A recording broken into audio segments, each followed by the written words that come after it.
All right, welcome back everybody. And today what I'd like to have a look at is adding a little bit more challenge to our game. At the moment, we've got this maze that we can start to navigate and try and figure our way through. And it would be on its own a great enough game there, but often we want some kind of extra challenge in our mazes rather than just trying to figure out the maze. Maybe some obstacles that will be able to slow us down, or some enemies that are patrolling, or something like that.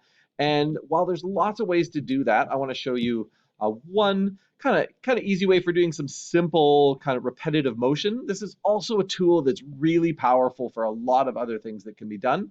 Um, and this is what we call an animation. So at the moment, I could have some kinematic bodies moving around, bumping into walls and turning around if I wanted to, or I could have some rigid bodies falling, and I could have something associated with them. This is great for something where you know exactly what you want to happen over and over again, and you want something to follow a particular path, or to repeat over and over again, and then has some huge expandability options. So at the moment, what I think I'd like to do is to make my add a little bit of a timing element to the game, where I need to sneak past something that's gonna injure me or send me back to the beginning. So I'm gonna create some big blocks that kind of like stamp down and want to crush me if I don't time it just right. So I'm going to start off, because I'd like to use these throughout. I'm going to start off just making a new scene. And in this case, this is going to function a lot like the goal. It's just going to be a object that I can enter into and is going to do something. So for that, I'm going to pick an area like we did before. And I'm going to call this the stomper. That's there. Now, I of course can't see anything, and like everything else we've done, I'm going to give this a mesh and a collision shape. So let's quickly add that. I just want a mesh instance so that I can see it. In this case, I think I will choose just a big cube. Um, I'll change the size and shape afterwards. Still get that warning for no collision shape, so let's add ourselves a collision shape to it, and it is also going to be a box to match that. Um, and in this case, I think I want a big, tall, kind of solid chunk of granite that's gonna kind of crush me if I get underneath it. So I'm just gonna make this like two bigger in each way, and then maybe three tall. Notice I'm scaling the area itself. That means all of the children are going to scale as well. So that means I don't have to play around with these two things. There we go. Then that's just a big solid chunk of granite. And I'm going to just save that temporarily. Let's call it Stomper. And the reason I'm making its own scene is so that I can reuse it over and over again. Um, at the moment, I could bring this, let's bring it into level 1 here. So I'm going to go over to level 1. I'm going to instance a child scene, grab my stomper, and there it is. I'm just going to bring it over, bring it up a little bit here. There it is. Um, bring it up and just kind of put it in the middle of the pathway here. And if you want, you could maybe look at that from a top-down perspective, and you can see that you could get it just nice and centered there. Something that I can't get around, I'm going to have to go under it, and I'm going to have it moving up and down. There we go. Now, at the moment, let's start on the ground here.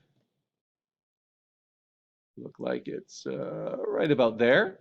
At the moment, if I play my game, you're not going to see, nothing's going to happen. I've got this big area that looks like a giant block, but it's not a kinematic body, so I can just jump right through it, move right through it, like so. Now, before we get it to do anything, let's get it working and doing its animation. So the idea of an animation is just a visual or a movement that you want repeated over and over again. And this can be really handy. You can have a death animation, or you can have an explosion animation, something that plays when a particular event is triggered, or something that's just happening over and over again with some kind of movement. And we can do that via some code, but the animation player gives us almost a much more nuanced control. And we can animate a lot of properties. It doesn't just have to be the position and look. We could also animate colors. We can animate visibility. We can animate all sorts of things. So I'm going to start off just adding my animation player. And it is a new node. It can be added to any particular thing, but I'm just going to add it to level 1. The animation player can control the animations for a lot of things, but it can only play one of them at a time. So keep that in mind. You may have multiple animation players if you want to have multiple different things happening. In this case, I'm going to just add this animation player. You'll see we got a series of them here. There's my animation player there. And when we click on it, up comes this little play bar at the bottom. If you've done any animation before, it's going to look really familiar quite quickly. In this case, though, we have absolutely nothing. Over here, you can see it's connected to level 1. There is currently no animation. And there's a few other options here where you can play with a little bit later, playback options and things like that. However, what really happens as soon as you introduce an animation player to our game is, I haven't got my animation yet, is as soon as I add an animation, this is like a container that will play, could hold a whole bunch, like a library, if you will, of animations. I have not made any yet, so I am going to go click down here on this animation, and I'm going to make a new one. And this first animation is going to control the stompers. And I might have multiple ones, so I'm going to have this go here. So, and you can see here what will happen is a library of different animations could occur, and you might want to have a number of them. Let's say you had a player in a 3D game and they had a jumping animation, and then they had a kicking animation, and they had a dying animation, and they had a power-up animation. So you could have an animation player for your player, and you could have a list of all of the possible animations that player could be performing, and then switch between them as you see fit. And these are all controllable by code if you want to get a little deeper on animations. We're going to go pretty simple on this. So I've just got a stomper animation. And this is going to have a bunch of things that we can control them simultaneously. As soon as we add a new animation, you'll see over here a whole bunch of these little keys appear on basically everything in your game. Now, it's not for absolutely everything, every property here, but lots and lots of these properties can be animated. So for instance, you could see here on this block, we can actually animate gravity over time. So you could have gravity changing up and down. You can have positions changing. You can have colors changing. You can do really almost any property can be changed over time. In this case, what I want to do is with my stomper, I want to change its position over time. And these keys are for what's called keyframe animation. So traditional animation, I'll just bring up a little paint here. Traditional animation would have, like back in the days of early Disney, you would have a bunch of pictures usually on celluloid or some kind of see-through paper. And what an artist would do would be to draw a picture here, and then on the next piece of paper, draw a picture that's slightly different. And then the next one, they would make a slight other change and a slight other change on each what we call frame. And they would then take pictures or take a video basically of each one and then play them really, really fast, and it would look like animation. This is going way back to the days of the zoetrope. And that's great, but this is a very labor-intensive way of doing things. In modern high-quality animations, they are showing 30 pictures per second in order to get a really smooth, believable thing. So you can slow that down a little bit or speed it up a little bit if you wish, but suffice it to say, there's a lot of pictures for every second of animation. So if you're watching, say, a Pixar movie that's an hour and a half long, you can imagine how many hand-drawn ones that would have had to be created in order to make that a reality.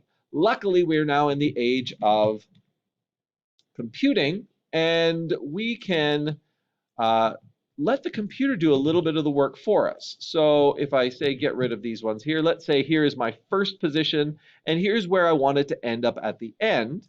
These are what we call keyframes. And with basic animation, it doesn't always work with nice, smooth, or detailed things like that. But if I say wanted him to move from one side of the screen to another side of the screen, what I can do is I can make the first keyframe and I can make the last keyframe. And I could say, I want to start here at 0 seconds, and at 2 seconds, I want it to look like this. And then the computer can fill in and figure out what happens in between, which is a really powerful and amazing idea and saves us a ton of time.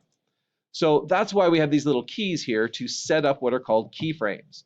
And for my stomper, I am going to create some keyframes here. So at the beginning, I am pretty happy here, and you can notice that I've got this little playhead here. This shows us each frame of the animation and how many seconds. At the moment, we have a 1 second animation by default. You could change that here, and I think 1 second's a little bit too short, so I'm going to make this 2 seconds to see, and you can see the gray kind of increases here. So now I have a 2 second animation. Well, what I get to do is say, okay, at 0 seconds, and that's where my little blue playhead is. At 0 seconds, I'm happy with it. This looks good. That's where I want my stomper to be. So I'm going to click on my stomper, and I'm going to go to the transform. And you can see here we've got all of these coordinates, all of these things set up. And the translation's already been done. It's been moved from its center position over here. So I'm happy with that. So what I'm going to do is say I would like to set keyframes or a keyframe for all of the translation. This is the position I want it to be in. And if I click that, I don't currently have a track to animate this, so it's going to say, do you want me to make a new one for you? And I will say, yes, please. And you can see here, up comes the Stomper node, and I am animating the translation or the movement of that particular node. And there's a little diamond here, a little white diamond here. This is indicating there is a keyframe at this position. Because I can move along and I can say, okay, there's nothing over here, but I'm happy with that. So what I want to do is I want this to slowly move up and then slam down. So I'm going to say, well, over the course of 1.5 seconds, I want this thing to move up to, let's say way up here. Just like that. I've changed the translation. I've changed the time, and I can say, okay, at 1.5 seconds, I want it to be here. That looks good. So I'm going to add another keyframe. And you'll see appears a little white diamond there. But also now, if I scrub back, this is called scrubbing, if I move that little playhead back, you can see it's figured out how to get from position 0 all the way to this position over 1.5 seconds. It's filled in all of those frames for me, which is really, really nice. I can also go up now to 2 seconds, and I can say, well, you know what, now I want to slam down, and it's going to go from this keyframe to the next keyframe, which will be, I'm going to say right here. And I will, again, add a keyframe. And if I play this along, I can hit my little play button here. It'll show me what the animation is going to look like. Perfect. Now, it only shows it once, but you can turn on what's called looping here. This is animation looping. And if I hit that, it's going to show me over and over again. This sometimes is a good way to get a feel for it. And I notice when I'm looking at that, it's nicely slowly moving up, but actually it kind of slowly moves down. It's not a crush that I was hoping for. So one of the other cool things is these keyframes, we can pick them up and move them. And remember, they're basically remembering a state of the stamper in time. So I could say, you know what, I want a slower move up and then a quicker fall down. So I'm going to move that a little bit closer there. And let's try playing that again. Ah, that's a little better. Smash down. There we go. So that's one property. Now you can animate rotation, you can animate scale, you can animate colors, you can animate all sorts of things. But you know what I'd like to do is actually to have another object in here. So maybe a couple stompers to move along. And so I am going to just right click and I'm going to duplicate my stomper. So now I have stomper 2 here. And I'm just going to move him like right there. So I have maybe enough, just enough, well, maybe a little bit more, just enough space in between so I could stop and wait and then try and move along. So we're starting to create some obstacles for our game. At the moment, if I play this, it's still only going to affect Stomper 1. And so if I want to animate Stomper 2 as well, I will have to add some more tracks to that one. And here you can see, of course, I click on Stomper 2, I could now add some keyframes to this guy. All right, so let's click him here. We will click the translate. It's going to ask me, do I want to create a new one? Yes, I do. And we've now got the Stomper 2. So this one I might want to change a little bit, and maybe I want this one to start up high and then come down so that they're kind of alternating, but it's totally up to you. Notice a keyframe has already been added. That is fine. As long as I'm on that keyframe, I can just hit keyframe again and it will update that one. So now we can move along in my playhead, and now I could say, all right, well, actually here, after that, I want that quick movement down. I'm going to crush quickly. So I'm going to set another keyframe for this guy. And then as we go up, well, he's up there already. It's remembered from the previous one. I'm going to set a keyframe there. So let's see here. So this crushes down and then slowly goes up. And if we turn on our looping, we can see what that's going to look like. There we go. And we could play around with them as we see fit to kind of get that timing right. And you can have more and more and more here as you go along. Now, keep in mind, this animation is controlling all of the stompers, so it can play. However, if you wanted to change to animate something different, we would have to have another animation player controlling other things, or you'd have to stop the stompers and then switch to a different animation as you see fit. But there you go. Now, we haven't quite got this doing anything, because if we play our game, let's get that playing.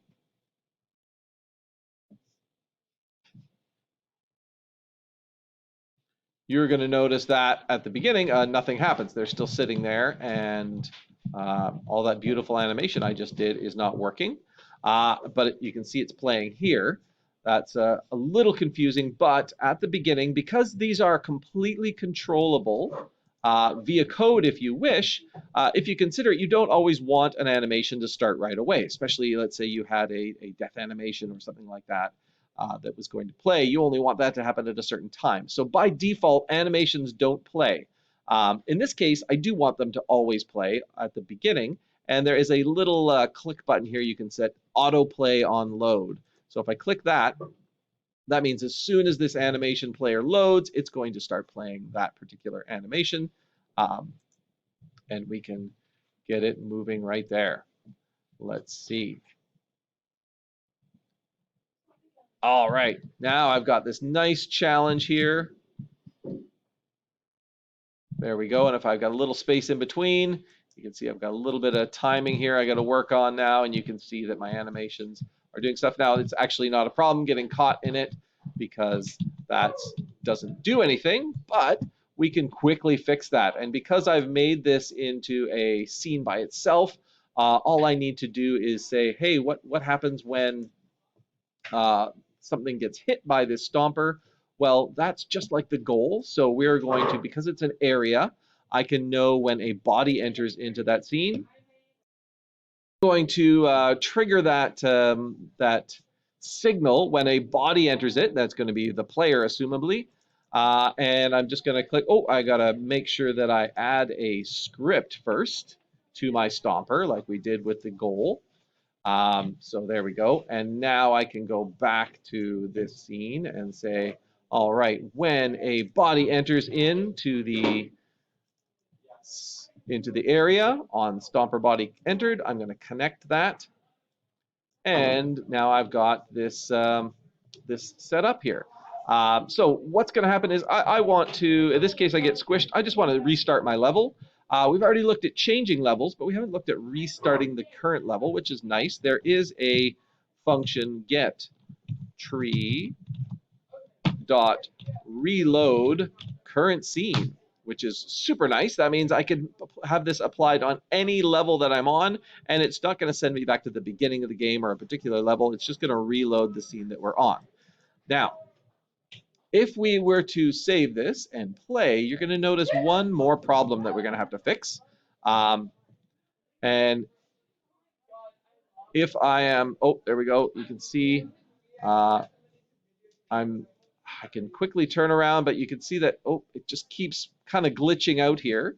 And what's happening is that the scene just is constantly being reloaded, which may seem a little bit confusing, but as to why, but it actually makes sense when you look at what's going on here. Let me bring up my animation player here. Set my stompers. Be careful. You make sure you notice there's a reset animation which puts everything back to the beginning of its position if you don't play with it. But as I go down here, as I play along here, you can see I've added this little extra bump out here on my maze. And notice that that stomper hits that block. It actually intersects it. And when I do a physics bot, when I do that signal, this signal says when a body enters into this, then we reload that current scene. Notice it doesn't say the player. It's any body that enters, any physics body, and that includes any of the rigid body things we've done, the player. It also includes the walls. The walls are physics bodies. They interact with the physics world. So I've got to add one more thing in here to get a little bit more control. There's lots of ways of doing this, but at the moment, what I need to do is to say, hey, if this is the, I don't want anybody to trigger this event. I only want the player to do that. And this signal actually sends which body is hitting that area, and it's storing it as a variable called body. So I can add one little if statement here. If the body period name, the name of the body that I just hit, is equal to, and what is the name of my body? It is player with a capital P. So be careful if you've named your something different. You got to make sure it's exactly the name of the player. If the body's name is equal to player, capital P, then and only then do I want to reload the scene. So if another body enters in, it will still trigger that signal, but this if statement is going to ignore it and say, I only want to do stuff if that body that happened to hit me was the player. And so if we now play our level 1, you should see that I don't get that reset anymore, and that's great. And however, and so it's still hitting that, and I can, there you can see I can sneak through here in the middle. I'm in a safe little spot here, but if I were to get smushed by this other one, boom, instantly I reset. And you could have it go to a death screen, or in this case, I'm just resetting the level, but it now adds a little bit of a challenge to try and get through. And yeah, so you can play around with the animation player. I've put something on Moodle for a full tutorial on all the different options you could do, but there's a little crash course for using an animation player to control some enemies or obstacles in order to make your game a little bit more exciting.